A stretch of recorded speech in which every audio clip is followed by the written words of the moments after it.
There's something else. There's something else. I was watching the Jacksonville Jaguars, right? I was watching all 22 of Trevor Lawrence because I really wanted to see, all right, what is going on with Trevor Lawrence? What is going on with Trevor Lawrence and his Jacksonville offense? So, there was a clip going around and went viral over social media. It was Liam Cohen. He was he was frustrated at Trevor Lawrence. He was like doing this thing Hit him like, in the hey, chest. hit him in the Yeah. chest, right? And Trevor Lawrence waved him off like whatever. And that went viral and the Jacksonville Jaguars lost, despite the fact that Joe Burrow went down with an injury mid-game and Jake Browning, I think they lost to Jake Browning, who was the backup. So that's a bad look. Anywho, regardless, that game, I was watching it, right? A couple of things. What is going on with Trevor Lawrence and his receivers? Especially Travis Hunter and Brian Thomas Jr. It seems like they're not on the same page at all half of the time. So let me tell you this.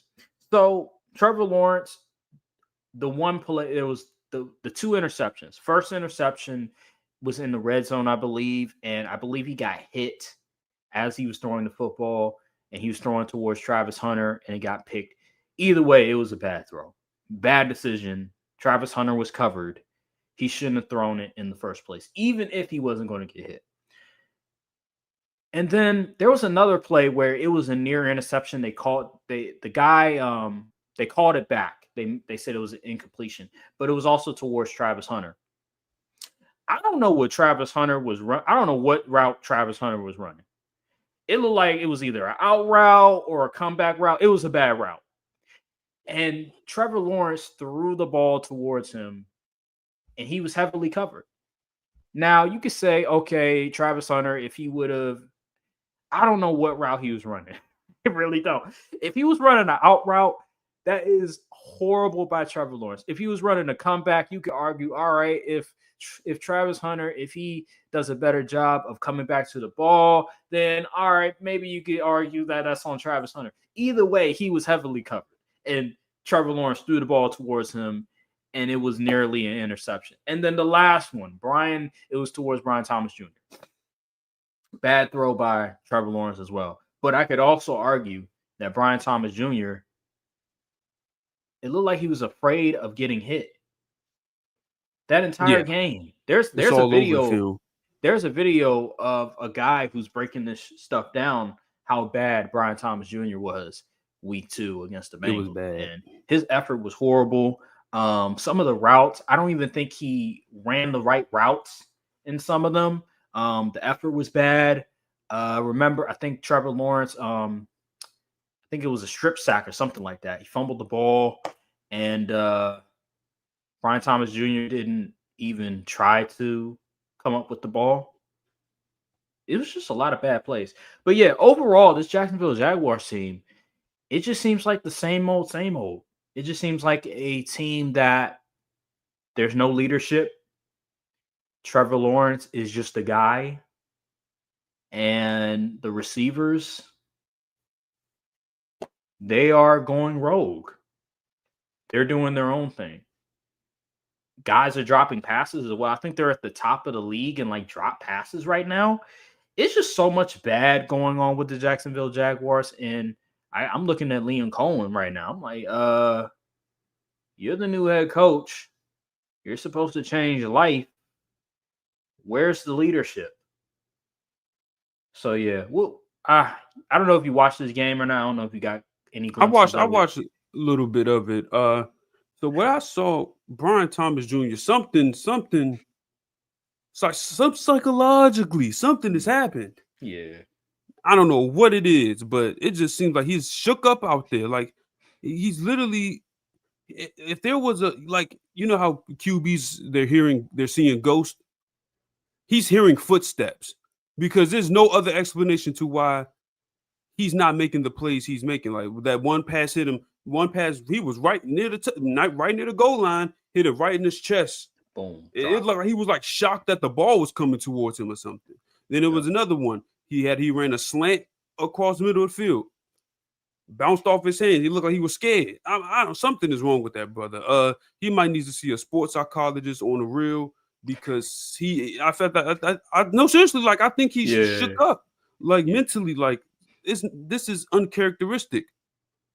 But there was a quote Brian Kelly did say about him that he sometimes he wishes he played like he still wasn't a freshman.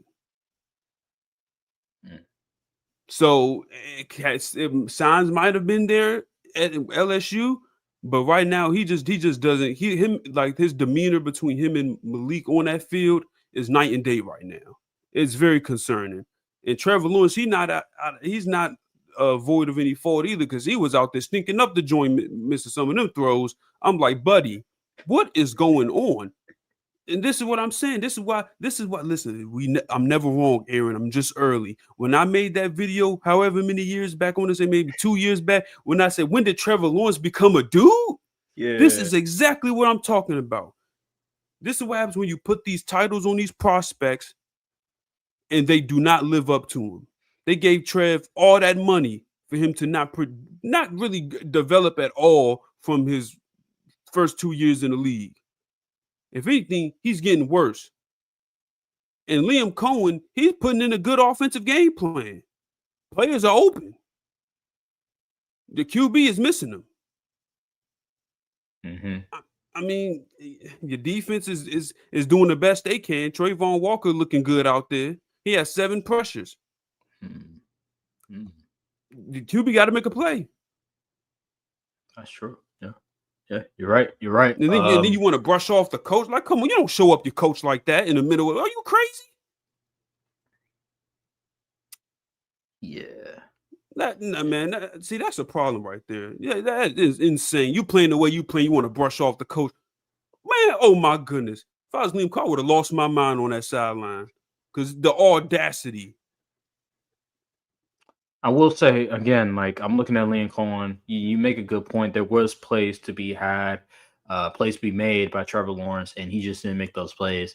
But I'm also looking at Liam Cohen and why is your team so undisciplined? Why do they look like they're lost out there? And that comes down to leadership at the end of the day. I don't know what Liam Cohen is doing as a head coach, as a leader of men, but it seems like they're not responding so much to what you're saying right now. And that's concerning because he's the new head coach. They just got him. You would hope that he brings something different to the table that the past coach couldn't do for a good portion of his tenure with the Jacksonville Jaguars. So I'm a bit concerned because when I haven't seen Trevor Lawrence ever do something like that where he would just wave off the coach like that after the coach was holding him accountable for a bad throw.